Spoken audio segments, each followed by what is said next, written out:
Hi, I'm Robert Tolpe, and today I'm discussing Blaire White's recent cringe reaction style video about the woke white saviors of TikTok.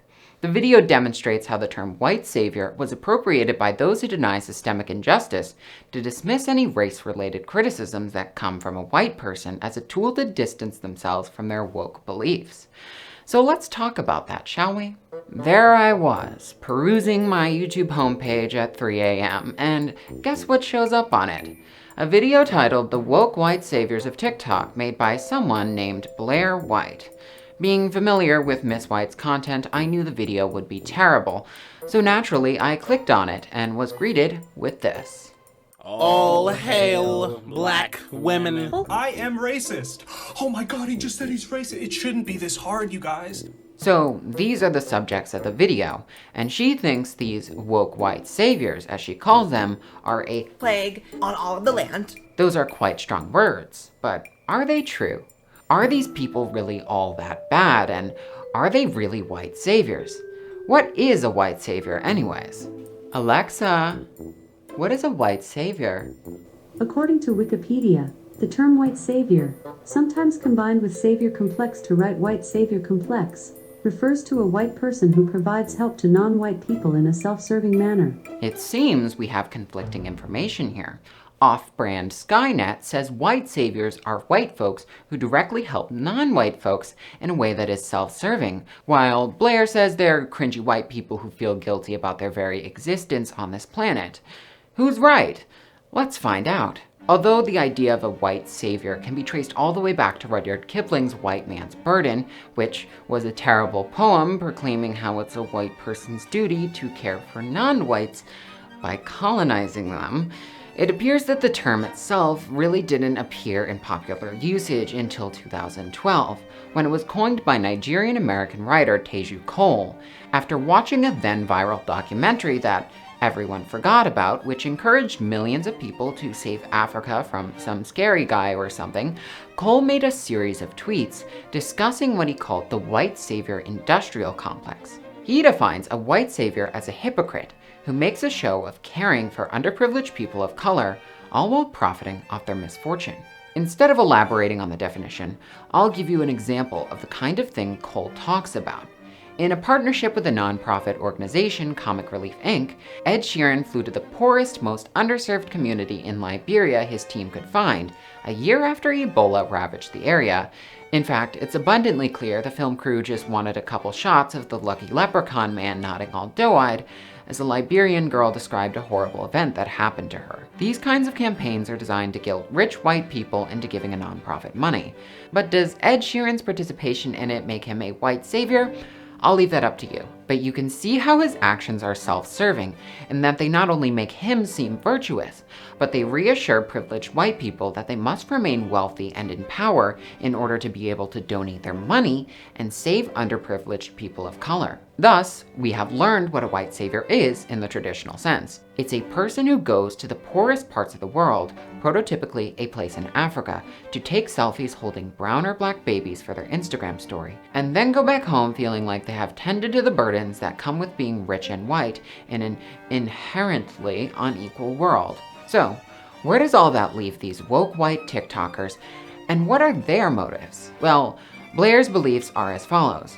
Who she calls woke white saviors are people who try so hard to prove that they are not prejudiced that they end up actually being prejudiced. The pendulum just swings right back to the other side. It's like a pendulum effect. Wow, that's very interesting, Blaire. Let's hear more. You know, the type who think so little of minorities and are racist via soft expectations that they think that minorities can't get IDs to vote. Ignoring the fact that Blaire White is aware that everyone knows black people are fully capable of voting, and the fact that she supported someone who wanted to stop black people from voting, I think that there's a deeper message in her ridiculous statement. In President George W. Bush's speech to the NAACP that heralded the coming of the No Child Left Behind Act, he remarked that his administration would be challenging another form of bias, the soft bigotry of low expectations. This was in reference to his administration's plan that sought to eliminate educational achievement gaps nationwide.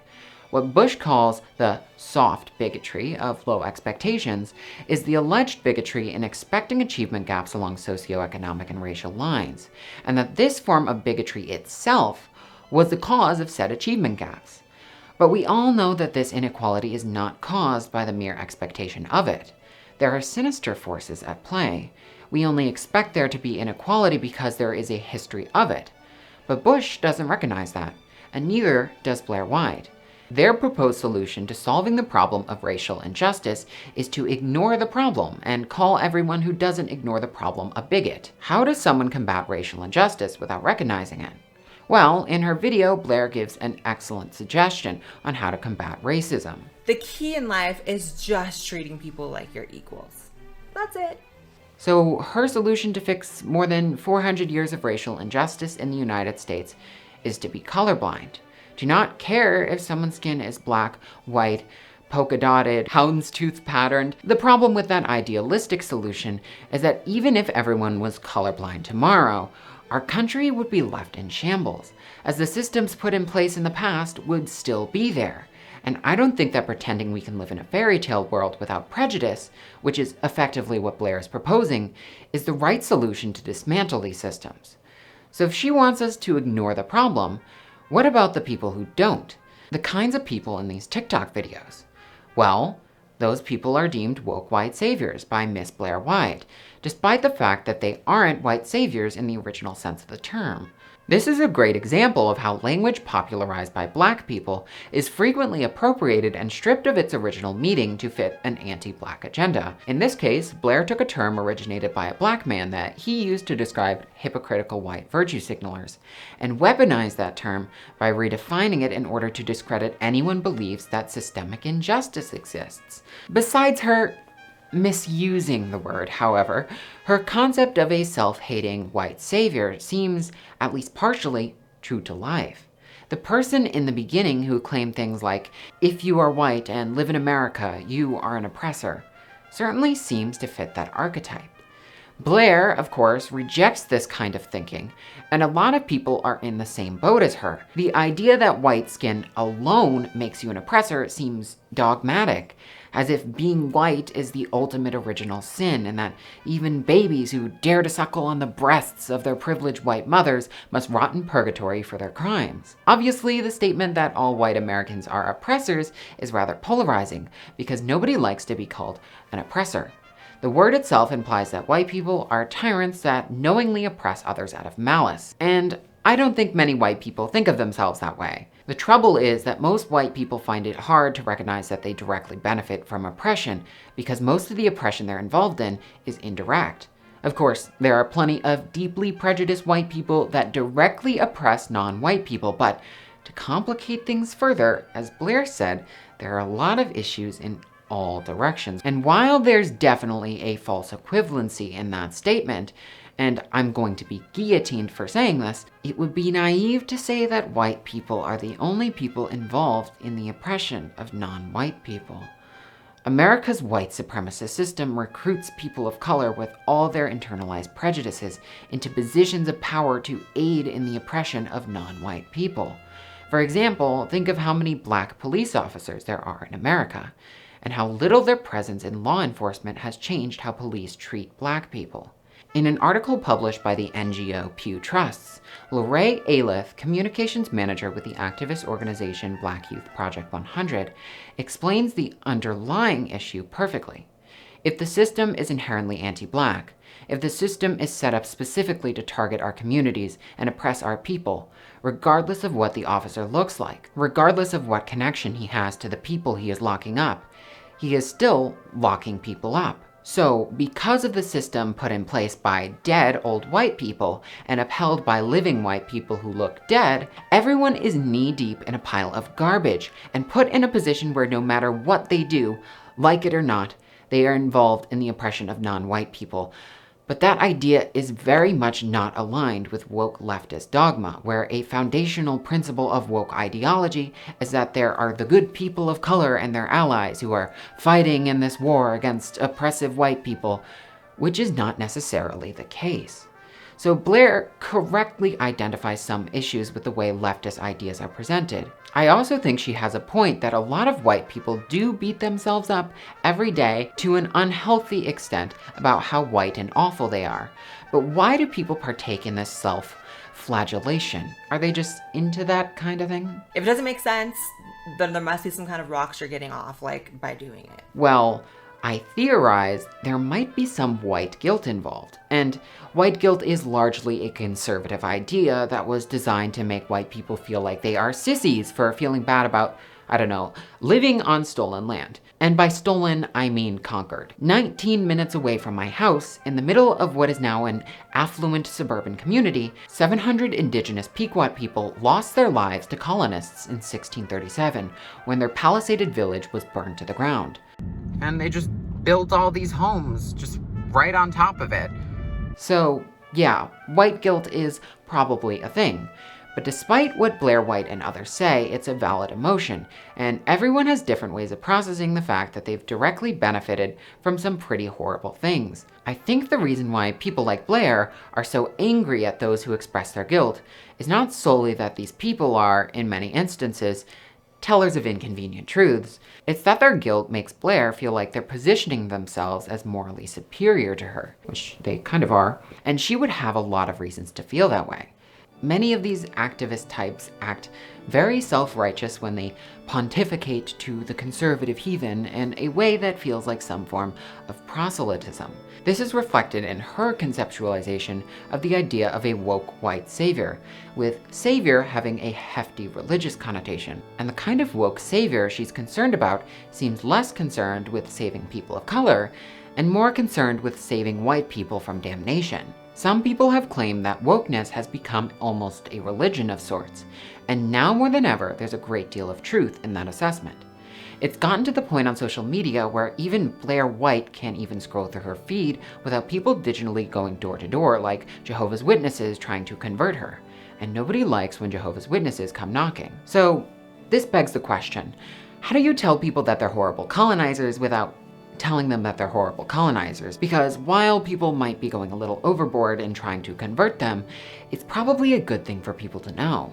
Well, I propose instead of preaching to someone about all the horrible things that happened in this country, you can have them figure it out themselves. While I was driving at the crack of dawn out to Mystic, Connecticut to film that one shot of me at the site of Pequot Fort, I was a little nervous about who I would encounter. Beyond the god-awful tourist trap downtown area, Mystic is very quiet and not very welcoming of outsiders. While driving along the road in a conspicuous bright red Chrysler, I eyed the imposing neighborhood watch signs and rehearsed the story that I would tell to the cops if they were called on me. Yes, officer, I'm a YouTuber and this is all part of the job. As I approached the site, I saw the tree of life planted by the local Pequot tribe to memorialize what happened over 380 years ago on the day that Pequot Fort was set on fire.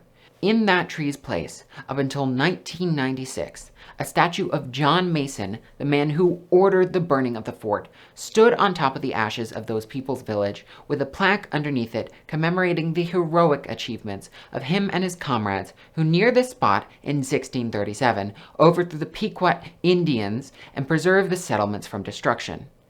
I cannot process just how disrespectful that statue and inscription is. It's been 25 years since the ugly statue was removed in place of an unassuming sacred tree. And I don't think any of the new residents know about the controversy or the events that took place there. They certainly don't act like they're living on hallowed ground. They were just going about their business that morning. I saw a couple arguing in their driveway, a man walking his dog. I wonder what would happen if these people discovered what occurred right where they live now. How they would react. For me, just knowing what happened there and seeing how people just erected McMansions on top of it all was disturbing. With all this facts over feelings nonsense, we have begun to ignore that the appeal to emotion is ultimately the most powerful tool to change someone's mind. Because as rational as we think we are, logic is pretty much the last thing involved in the vast majority of the decisions we make. Just think for 1 second about who would rationally buy a Tesla. They're basically a MacBook on wheels. You charge them every night, they're manufactured to last 3 months, and if something goes wrong inside of it, you can't fix it without paying thousands of dollars at an approved repair shop. But people buy them because they're cool looking. What I'm saying is, I think people might act differently if they made the upsetting discovery that something like what happened to the indigenous Pequots happened in their neighborhood. And while I wouldn't recommend knocking on someone's door to tell them what terrible thing took place on their property, I encourage you to lead someone to find that information out on their own. Apparently, petitioning your local government to tear down statues of horrible people and replace them with something that contradicts the false narrative that this country was heroically founded by honorable people is at least somewhat effective in doing this. It leaves folks asking why this or that statue of so-and-so is being torn down, and invites discussion by shedding light on information that might be news to some people. The controversy over the John Mason statue landed the story of what happened at Pequot Fort in the New York Times, and I doubt readers of that article would side with the Historical Society or the government after reading what crimes Mason committed. If people learned about things on their own, they might be more receptive to new ideas. A word of warning, however, that some people just won't change their mind about things, and that trying to debunk misinformation they've heard can solidify their beliefs further. And at that point, it's fruitless to make that your problem. You only have to be a decent person. But if you want to go above and beyond, maybe attend a town council meeting once to rip down that Columbus statue in your town square. But you don't have to be obnoxious to everyone you meet to try and baptize them in the holy waters of wokeism, and you certainly don't have to go into full-on savior mode TikTok style and get crucified by Blaire White's fans in order to absolve them of their sins. Before I depart, I realize that I have not yet genuflected before my viewers in recognition of my whiteness before talking about these touchy subjects. It's time to acknowledge that I am deeply involved in all this. I may be appalled by the white people living in their quaint Tudor homes on stolen land over in Mystic, but I too am a white person living in a cushy suburban home built on stolen land. Land that my 90% white town refuses to build any kind of affordable housing on, to the point that shouting matches break out in town hall the second there are whispers that underprivileged non-white people might be moving in next door. Instead of shouting at my neighbors about how their precious property values do not negate a person's right to housing, I find it more effective to talk about stuff like that here on YouTube, where, for some reason, people listen to me. So I'd like to thank each and every one of you for watching this video. I hope you found it useful and informative, and that you'll join me for my next video. This summer, I'm looking to produce a longer form video, so don't forget to like, comment, share, and subscribe, and hit the bell to be notified when it drops. And to my wonderful patrons on Patreon, thank you for your support, and I hope that everyone has a great week. Bye-bye.